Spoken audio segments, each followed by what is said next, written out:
Hello there, and welcome to Aging Fearlessly, a good place to learn how to create your best life and thrive. I'm your host, Guillermo Vidal, and because romantic relationships are such an important part of our lives, I'm eager today to talk about ways that you can tell early on in a relationship if the person you're interested in sees you as magic. Now, have you ever had the experience of meeting a new prospective lover who seemed perfect on paper, good looking, well educated, charming, and financially independent, only to be disappointed when you realize they didn't see your magic? I have, and several times too, finding someone who seemed ideal but was everything but. They turned out to be narcissistic, self-centered, indecisive, deceitful, and unclear about what they wanted in life. Now, these are obviously some of the red flags that I've referred to in previous programs, but these red flags can take some time to discover, for they may not be present in the early part of a relationship. You could invest many, many months in a relationship before the extent of these red flags made it obvious that you needed to break things off.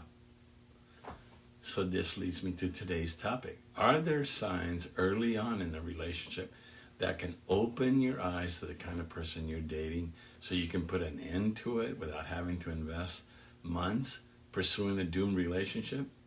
The answer is absolutely yes. There are some early warning signs.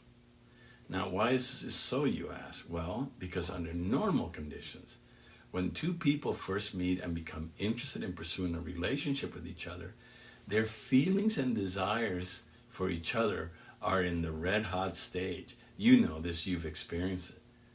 This is the time where lovers find each other irresistible and can't stand to be apart. It's when they find everything in the other interesting, wonderful, and endearing. This is the time when lovers take great steps to make the best impression possible. So it is not hard during this time for lovers to see one another as magic. So that should come natural.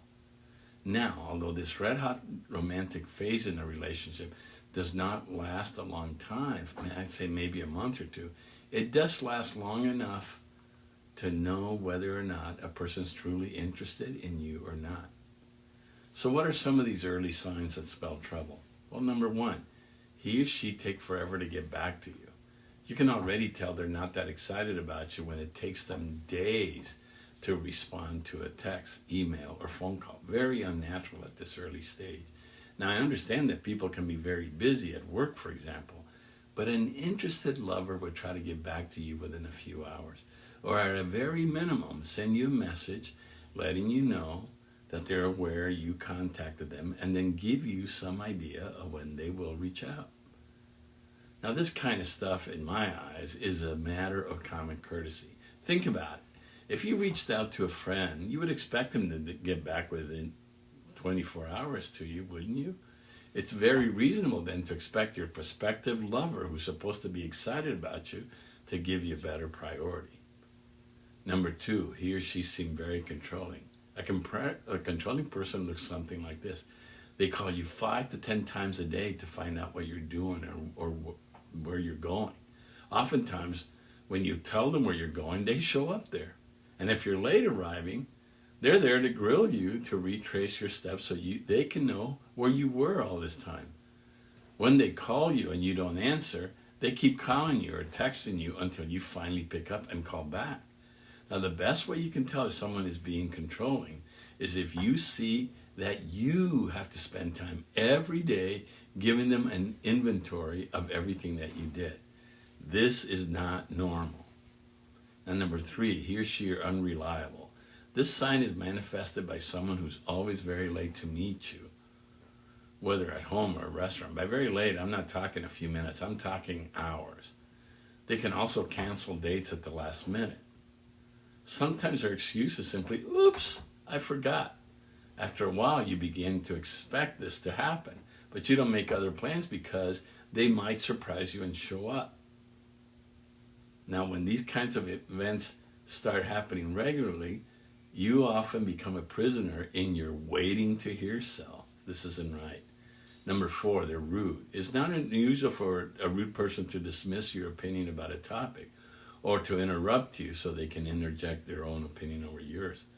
They're not really interested in what you say, so they distract themselves what you're talking by looking at things on their phone, etc. They have no problem being critical of you in front of others, nor do they feel restricted in any way from calling you names.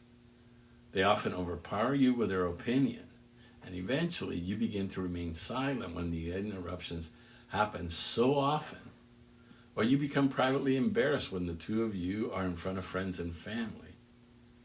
Now, there are more of these that I could go into, but I think you get the idea. The point is that you matter. Your opinion and interests matter. Your relationships matter. Your prospective partners should respect these things no matter what, especially early on in a relationship when they're supposed to be excited about you and when they can easily see your magic.